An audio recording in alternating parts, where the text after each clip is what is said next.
ক্যাম্পে ফেরত আসছিলাম, ট্রেনিং সেন্টারে ক্যাম্পে।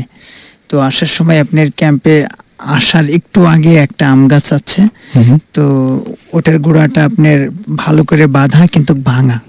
আচ্ছা। তো ওখান থেকে একটা ছোট বলের মতো একটা আগুনের একটা আলো, আপনার বলের মতো একটা আগুনের একটা দলা আলো উড়ে আপনার ওই ট্রেনিং সেন্টারের ভিতরে 2 তলা একটা আপনার মাটির 2 তলা বাড়ি আছে, ওটাই এসে বসলো। বসার পরে আমরা দুইজন পিছনে পিছনে ফলো নিলাম।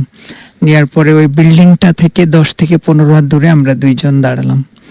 দাঁড়ানোর পরে ভালো করে আপনার লক্ষ্য রাখলাম, 5 ফুট 5.5 ফুট ইঞ্চি, 5 ফুট 5.5 ফুট আপনার লম্বা হবে। আচ্ছা। তো একটা মেয়ে হলো, সুন্দর একটা মেয়ে, ইয়াং। তো মেয়েটার গায়ে অনেক স্বর্ণ অলংকার আছে, প্লাস আপনার মাথায় তাজ ফাজ, হাতে আংটি, অনেক কিছু আছে দেখার মতো, খুবই সুন্দর। তো ওইখানে আমরা প্রায় 7-8 মিনিট ধরে দেখলাম। তো সেই সময় আমরা দিশাহারা ছিলাম যে আমরা কি দেখছি, কি করছি, কোথায় দাঁড়িয়ে আছি, এমন কোনো আমাদের সেন্সে ছিল না। তারপরে আপনার হঠাৎ পলক পড়ে যায়, যে আমার ব্যাটসম্যান ছিল খন্দকার শাখাওয়াত, ওনার পলক পড়ে যাওয়ার পরে উনি কিছু দেখতে পারে না, চোখের পলক পড়ার পরে। তো আমি ওনার থেকে 2 থেকে 2.5 মিনিট বেশি দেখেছি, তো আমার পলক ওই সময় পড়েনি। তারপরে উনি যখন আমার গায়ে হাত দিয়ে অনেক ঝাঁকাঝাঁকি করছে, তারপরে আমার সেন্সটা এসছে, প্লাস আমার পলকটা পড়ে গেছে। তারপরে তো তখন পর্যন্ত আপনি একভাবে তাকিয়েছিলেন? জি জি। কিন্তু এই পলক পড়ার পরে যখন আমার মানসিক দৃষ্টি যখন ফিরে আসে, তো সেখন আমি বুঝতে পারি যে আমাদের দুইজনকে ডাকছিল হাত দিয়ে। মানে আপনি যেভাবে দেখাচ্ছেন সেটা হচ্ছে যে অনেকটা মনোজাতের মতো করে সামনের দিকে ডাকছিল। তারপরে আরেকটা বিষয় হলো, মেয়েটা অস্থির এক জায়গায় দাঁড়িয়েছিল না, 4টে অথবা 5টা দরজা আছে 2 তলায়। আচ্ছা। তো এক সময় এক দরজায়, আর যে দরজায় যাচ্ছে যতটুকু মানুষটা, অতটুকুই আপনার শুধু আলোর ঝিলিক, এছাড়া অন্য কোথাও না, অন্য কোথাও কোনো আলোর ঝিলিক ছিল না। তারপরে আমাদের ভালো সমস্যা হয়েছে, যে মনে করেন প্রায় 3 থেকে 4 দিন আমরা ঘুমাইতে পারিনি দুইজন। তারপরে স্যারকে জানানো হয়েছে যে সেনাবাহিনীর ট্রেনিং স্যার ছিলেন, তো স্যার বললো কোনো সমস্যা নাই, এখানে এমনটা হয়ে থাকে। আজ থেকে 2 থেকে 2.5 বছর আগে দুইজনের চোখে পড়ছিল, ঠিক একইভাবে তোমাদের দুইজনের চোখে পড়লো। এবং সেটা কি তারা যে বর্ণনা দিয়েছিল বা যেরকম, আপনিও কি ঠিক সেরকম দেখেছেন? জি, ঠিক এরকমই দেখছি, কিন্তু একটু কম বেশি আর কি, আমরা একটু বেশি দেখেছি। আচ্ছা, এরকম কোন ঘটনা কি ঘটেছিল যে কোনো গন্ধ পেয়েছিলেন ওই সময়? গন্ধ পেয়েছিলাম, কিন্তু গন্ধটা যেমন আপনার এই যে কিছু ব্যবসা প্রতিষ্ঠানে আপনার আগরবাতি টাইপের কিছু জ্বালাই, সাধু টাইপের কিছু গন্ধ যেগুলো আছে, মিষ্টি গন্ধ। জি, এই টাইপের একটা, তার মানে যেমন ধূপ জ্বালাইলে যেমন আপনার একটা হয়, ঠিক আছে? আচ্ছা। অমন টাইপের একটা। এবং আপনি নিশ্চিত যে যখন আপনি দেখছিলেন এই ঘটনাগুলো, তখন আপনি পুরোপুরি জেগেছিলেন? জি, পুরোপুরি জেগেছিলেন। এবং ওই এলাকায় কি আর, মানে এই ছাড়া ওই যে 2.5 বছর আগে আরো অনেকেই কি দেখেছে এরকম কোনো ঘটনা আছে? দেখছে, এর আগে দেখছে। এর আগে আপনার আমি যা দেখেছি, এর থেকেও জিনিসটা শুনলাম, আমি শুনেছি অ্যাক্সেস ছিল। আচ্ছা, আরো বেশি ছিল? হ্যাঁ জি, আরো বেশি ছিল। কিন্তু সেই সময় আপনার ওই বাড়ির ভিতরে আপনার হিন্দুদের বাস ছিল, তিনারা এখন নাই। যে পরে যেটা শুনেছি, নেক্সট টাইমে ওনারা ভারতে চলে গেছেন, ওই পোড়া জমি জায়গা বেচে দিয়ে, এই জন্য এখন অনেক কম দেখা যায়। আচ্ছা, পরবর্তীতে আপনার কখনো সমস্যা হয়নি? হ্যাঁ, পরবর্তীতে আমার সমস্যা হয়েছে 3 দিন। তার মানে আমার এমন মনে হতো প্রায় 3 দিন বেশি সমস্যা হয়েছে, আমি ঘুমাইতে পারিনি।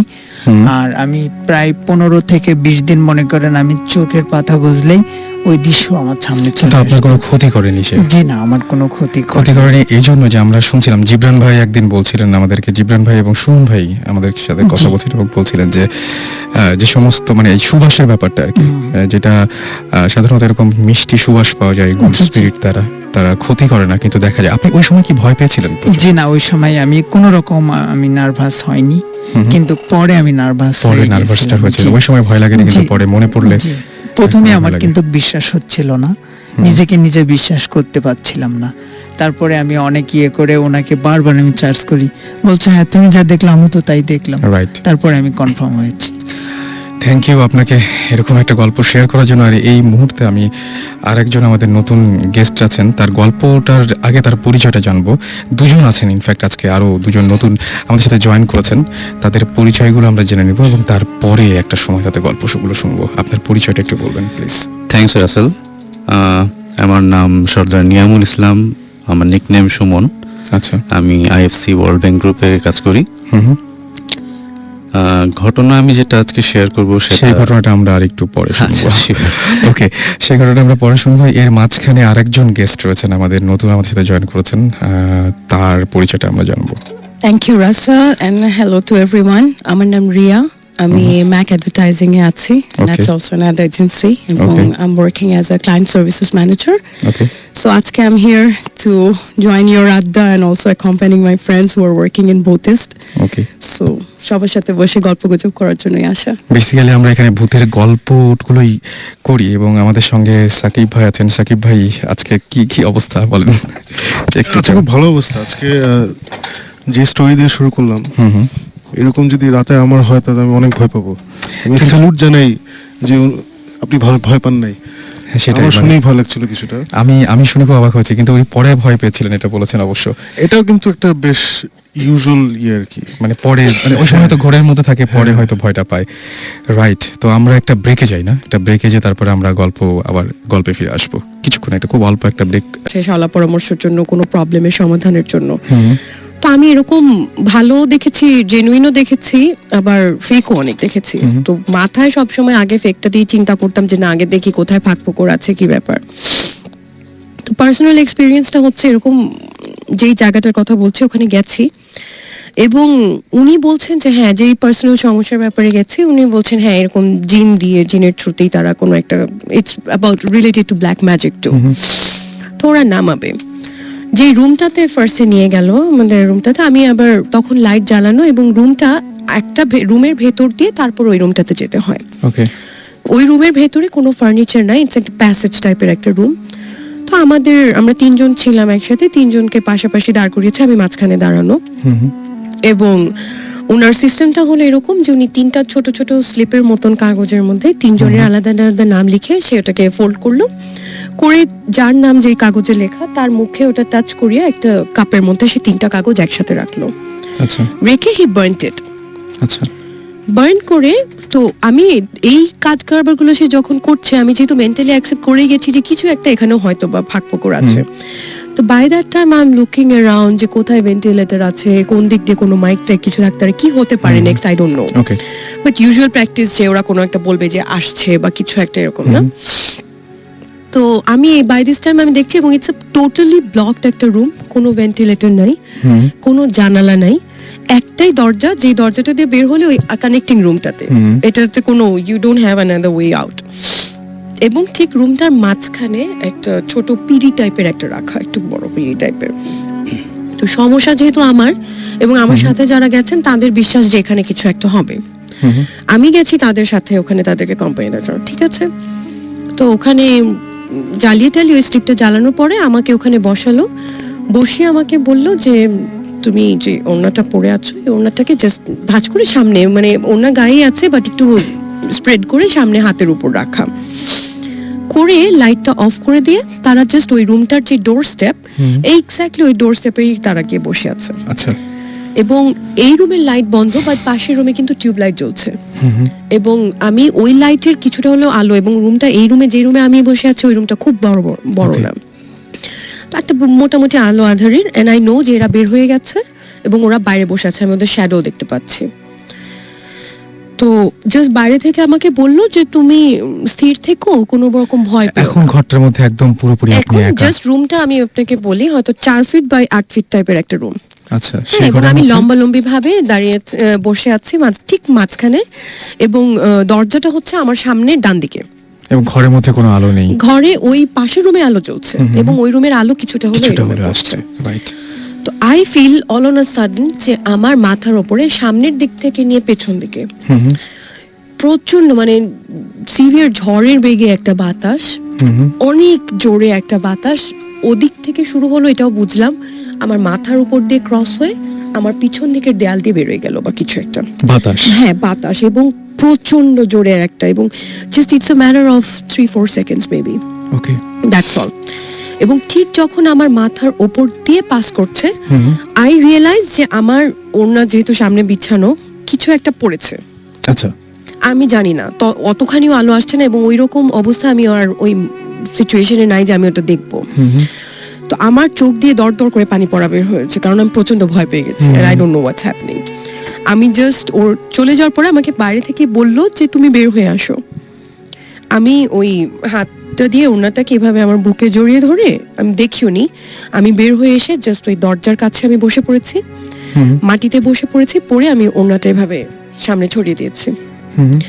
তো তখন আমি যেটা দেখলাম যে মানে ধুলো বালির সাথে কিছু এরকম স্কেলেটন, কিছু অনেক পুরনো বোনস, এবং সাথে আরো কিছু মানুষের কাগজ। হাড়গোড় আর কি, হ্যাঁ, এবং একদম। ইউজুয়ালি আমাদের কনসেপ্ট যেটা ব্ল্যাক ম্যাজিকে যেটা করা হয়, যে একটা পুতুলের মতন আঁকা ছিল, এবং ওটার পেছনে রিলিজিয়াসলি আমি হার্ম করতে চাই না, তারপর আমি বলি যে সূরা রহমানের একটা লাইন যেটা ওটাকে উল্টো করে লেখা ছিল, এবং ওটার মধ্যে আমার নাম লেখা ছিল ফিগারটার মধ্যে, এবং ওপরে লেখা ছিল 3 বার মুসিবত, বুকের জায়গাটাতে 3 বার মুসিবত লেখা। এবং ওটা একটা বাজে নোংরা কাপড় দিয়ে, পুরো জিনিসটা মাটিগুলো বাদ দিয়ে, পুরো হাড্ডি, তারপরে আঁকা ছবিটা, কাগজের টুকরোটা, সবকিছু একটা নোংরা কাপড়ের মধ্যে বাঁধা ছিল। ওকে। নাও দ্য পয়েন্ট ইজ, এখানে কালো জাদুটা কিন্তু ব্যাপার না। পয়েন্ট ইজ, আমি তার আগে পর্যন্ত একদম কনসিয়াস মাইন্ডে পুরো রুমটাকে আমি রিভিউ করে নিয়েছিলাম, and once and for all আমি এখনো ক্লেম করে বলতে পারি যে ওইটুকু টাইমের মধ্যে ওরা বের হয়ে যাওয়ার পরে ওই বাতাসের সোর্স কোথাও ছিল এবং না। কিভাবে আমার মাথা থেকে যে পড়লো, এবং আমি আই ক্যান ফিল যে সিলিং থেকেই পড়ছে, এবং কিছু পাস করে যাওয়ার সময় পড়ছে, রাইট। তো এবং এই জিনিসটা আমার চোখের সামনে দেখা, and it all happened in afternoon, মানে মিড নুন, একদম ওকে, দুপুর 12টা-1টার সময়, এরকম সময়। অলরাইট। যেটা হচ্ছে যে ওই পুকুরে প্রায় মানে গোসল করতে গেলে হঠাৎ হঠাৎ করে কেউ কেউ নিখোঁজ হয়ে যেত। আচ্ছা, ইভেন অনেক সময় ভর দুপুর বেলায় দেখা গেল ছোট বাচ্চা গোসল করতে গিয়েছে, 4-5টা বাচ্চাদের সাথে একজন নাই।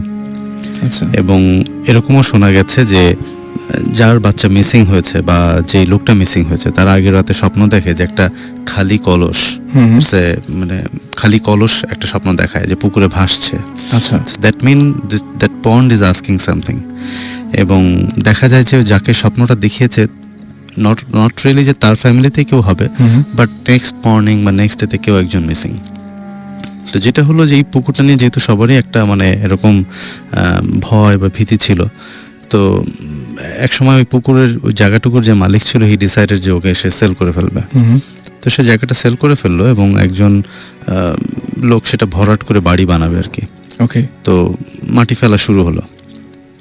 তো যখন ভরাট হয়ে গেছে, মোটামুটি পাইলিং এর জন্য সে রেডি, এরকম একটা সময় ওই যে বাড়িটা মানে জমিটা কিনেছে, তার ওয়াইফ স্বপ্ন দেখছে যে তার কাছে জোড়া ডাব, আচ্ছা, একটা স্বপ্ন দেখাচ্ছে যে জোড়া ডাব তার কাছে চাচ্ছে। ওকে। তো ডাবের সাথে কি সম্পর্ক আসলো ওই বউটা ঠিক বুঝলো না। তো সে পরদিন সকালে তার হাজবেন্ডকে বললো যে দেখো, আমি তো এরকম একটা স্বপ্ন দেখলাম, আমাকে একটা জোড়া ডাব চাচ্ছে আমার কাছে, এবং পুকুরটা চাচ্ছে। মানে সে স্বপ্ন দেখলো এরকম যে পুকুরটাই তার কাছে একটা জোড়া ডাব চাচ্ছে। তো সে ভয় পেল, সে তার হাজবেন্ডকে বললো যে আমার মনে হয় তুমি পুকুরটাকে বাঁধ দাও, দ্যাট মিন হুজুর খুজুর কাউকে ডেকে চারদিকে কোনো সুরা টুরা দিয়ে কোনো একটা বাঁধ দাও।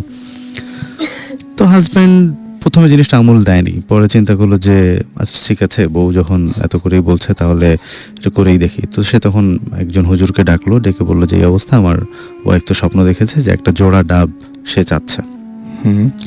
তো বললো যে তাহলে কি করা যায়। তো ঠিক আছে, হুজুর কিছু সূরা টুরা লিখে চার কোনায় আর কি 4টা বিভিন্ন জায়গায় পুঁতে রেখে আসলো যে পুকুরটাকে বাঁধ দেওয়া হয়েছে।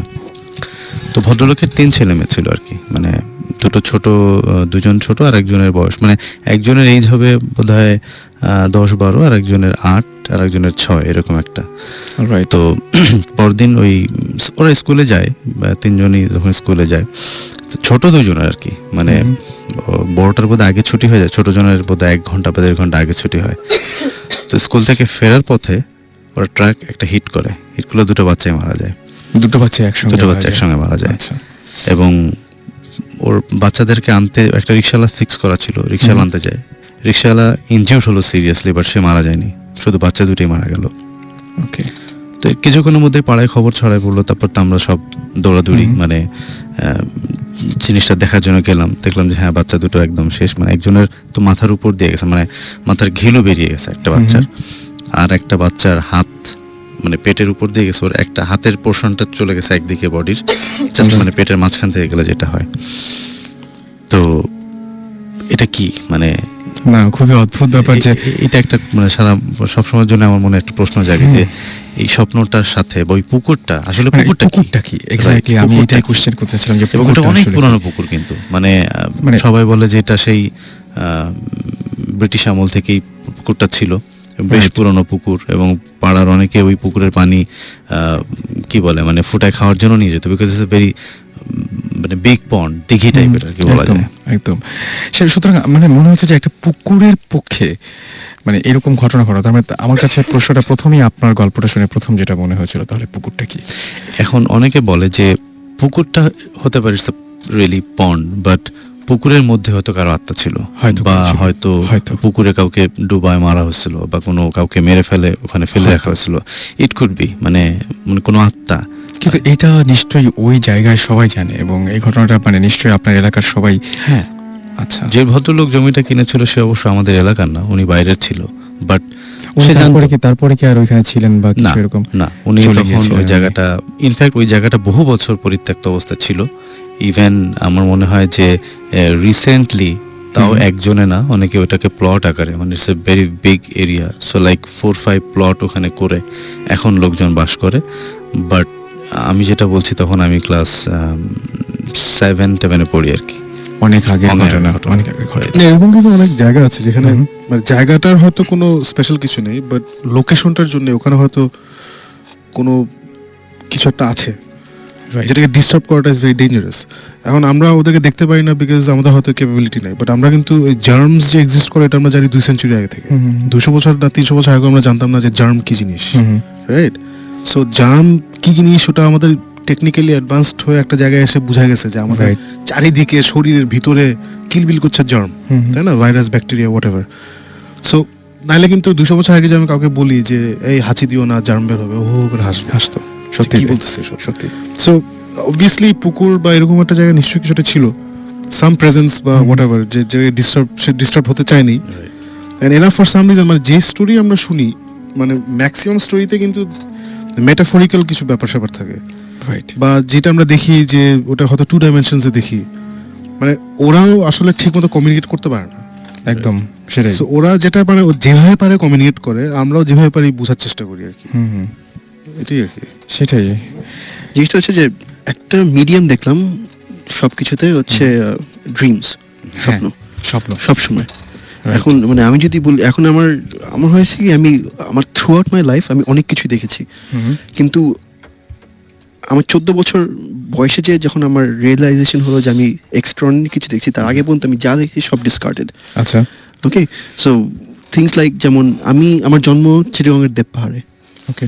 সো ওই দেব পাহাড়ের স্টোরিগুলো আরেকদিন বলবো, বাট ওইখানে আমার আজ পর্যন্ত আমি অনেক বাসায় থেকেছি, চিটাগং থেকে ঢাকা আসার পরে অনেক বাসায় থেকেছি, কিন্তু ওই বাসার মানে এভরি সিঙ্গল ডিটেল আমার মুখস্থ।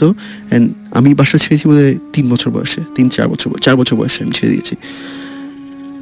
5 বছর বয়সে আমার একটা ড্রিম দেখা, কিন্তু with sound very odd, but আমরা সবাই দেখেছি না আর্মাগেডন, তারপর ডিপ ইম্প্যাক্ট, এগুলো ইয়ে। সো এখন এসে আমি রিয়েলাইজ করি যে যখন এগুলো দেখি, তো আমি তো I have seen this before. Déjà vu টাইপের একটা ব্যাপার। হ্যাঁ, ডেজাভু না, মানে এই সিনটা কি আমি বলি, আমি দেপার ছাড় পরে আই ইউজ টু হ্যাভ অনেক খারাপ স্বপ্ন ওই বাসা নিয়ে। খারাপ স্বপ্ন মানে অনেক জিনিস দেখতাম যেটা আমি বুঝতাম না। এমন একটা হচ্ছে যে আমরা সবাই বাসায় বসে আছি, স্বপ্ন দেখছি যে হঠাৎ একটা নিউজ আসলো যে কিছু একটা হচ্ছে বাইরে, সবাই বের হয়ে গেছে বাসা থেকে। সো আমার আব্বার একটা ভোক্সওয়াগন ছিল তখন, সো ভোক্সওয়াগন নিয়ে আমরা বেরিয়ে গেছি। ওকে। ভোক্সওয়াগনে বেরিয়ে যাওয়ার পরে আমরা সামনে একটা বাজার ছিল, বাজারে এসে থামছি, আর তখন রাত, মানে আমি বুঝতে যে গভীর রাত, কিন্তু চারপাশে তখন আমার তো ইয়ে নাই, মানে বাইরে থাকার, এত রাত জেগে থাকার ইয়ে নেই। সবাই মানুষ কিলবিল করছে এখন সব, আমি লাইক ওয়াও, এত রাত্রে সবাই উপরে তাকায় আছে। ওকে। সো আমি বলছি কেন, আমি তো গাড়ির ওই জানলার উইন্ডো সিটে বসে আমি তাকিয়ে আছি, সবাই উপরে তাকায় দেখলাম যে অ্যাস্টেরয়েড টাইপের এমন একটা কিছু সোজা আমাদের উপর আসছে। আচ্ছা, আর এই মানে এই জিনিসটা আমি অ্যাস্টেরয়েড জানতামও না কি আনটিল এই ইয়ে পরে ক্লাস 5-6 পরে। সো আমি তখন তো দের ইজ নো পয়েন্ট, তখন কোনো সিনেমাও বেরোয়নি, এগুলো কিছু বেরোয়নি, তখন কিন্তু আমি দেখছি যে সেই সময়টাতে, সেই সময় তখন আমি নিচে তাকিয়ে দেখলাম যে আমি তখন বুঝছি না এটা কি, what is coming this way. আমি পাশে তাকিয়ে দেখি আমাদের যত মানুষ ছিল আশেপাশে আচ্ছা সবাই মানে as if they are frozen in time. আচ্ছা আচ্ছা, আর তখন হয় কি ছোট ওই বয়সে যে মানে একটা অর্থিন না যে সবাই আটকে উপরে তাকিয়ে কেউ একদম। মানে অ্যাজ ইফ কেউ পজ করে দিয়েছে। সো ওই ফিলিংটা যে something stopping and there is nothing you can do and you are the only person যে এখানে আছে যে নড়তে পারে। এবং আমি দেখছি যে SMS এর মধ্যেও অনেকে বলছেন, মিজান যেরকম আমাদের বলেছেন যে তিনি একটা বাসায় থাকেন যে বাসাতে অনেক অদ্ভুত ঘটনা ঘটে, এটা একটা পুরনো বাড়ি এবং হিন্দুদের বাড়ি, সেই বাড়িটাতে একটা অনেক অনেক অনেক এরকম টাইপের ঘটনা ঘটে। আমাদেরকে আরও SMS করেছেন, দেখতে পাচ্ছি এখানে উৎসব, দেব, নয়ন, মুস্তাফিজ আমাদের SMS করেছেন, নোবেল, তারপরে আমাদের SMS করেছেন নাথ, MD নাথ, এছাড়াও KM শহীদুল SMS করেছেন, নবনী, এছাড়াও SMS করেছেন শান্ত। রাসেল, আমরা এই SMS গুলা কি মানে সামহাউ অ্যাড্রেস করতে পারি নেক্সট শোতে? আমরা অনেক SMS আসছে, আমরা ওগুলো কিন্তু পড়ার টাইম পাচ্ছি আমরা না, টাইম নিজেরাই এত বকর হ্যাঁ, আমরা নিজেরা এত বেশি কথা বলছি যে পাচ্ছি না আসলে কথা, মানে আর ব্যাপারগুলো এত ইন্টারেস্টিং ছিল হ্যাঁ, যে আমরা আসলে ছাড়তেও পারছিলাম না, আমাদের শুনতে ইচ্ছে আসলে করছিল। ইন্টারেস্টিং হবে, সবার গল্পগুলো এত মজার। সো এই SMS গুলো যদি আমরা একটু ঘাটিয়ে দেখে নেক্সট শোতে একটু অ্যাড্রেস করতে পারি, আই থিঙ্ক ইন্টারেস্টিং হবে। রাইট। এবং আমার কাছে যেটা মনে হয় যে অনেকেই SMS এর মধ্যে বলার চেষ্টা করেছেন কিন্তু SMS এ পুরোটা আসেনি। হ্যাঁ, কিন্তু ঘটনাটা সত্যি যে অনেকগুলো SMS আমরা দেখতে পাচ্ছি। আজকের হাতে সময় নেই, আমাদের শেষ করতে হবে। আর কথা হবে আবারও ঠিক আগামী শুক্রবারে, ঠিক সকাল বলছি আমি, রাত 11:59। আচ্ছা রাসেল, আজকে কিন্তু একটা মজার ব্যাপার ঘটেছে। সুমন ভাই আমাদের সাথে নেই, কিন্তু সুমন ভাই কিন্তু আছে। আমি আমি এটা লাস্টে বলতে চাইছিলাম যে সুমন ভাই এখানে নাই, কিন্তু খুব একটা কোইন্সিডেন্স, একটা অদ্ভুত একটা কোইন্সিডেন্স। সুমন ভাই ইনফ্যাক্ট আছে, কোথায় আছে আমি একটু বলতে চাই। আচ্ছা বলেন। নট অন এই মুহূর্তে না, মানে এখন তো দিনের বেলা, মানে নট অনলি সে আমেরিকাতে, সে এখন মানে আজকে এখন তো ওদের দিন, আজকে রাতে he is joining ghost hunters এর team in an official investigation of a lunatic asylum, যেটা সে বলেছিল ওকে যাওয়ার আগে, ওকে, সেটা আজকে ঘটবে। সেটা আজকে ঘটবে। সুতরাং আমাদের শোটাও ভূত FM ওই দিনই হলো।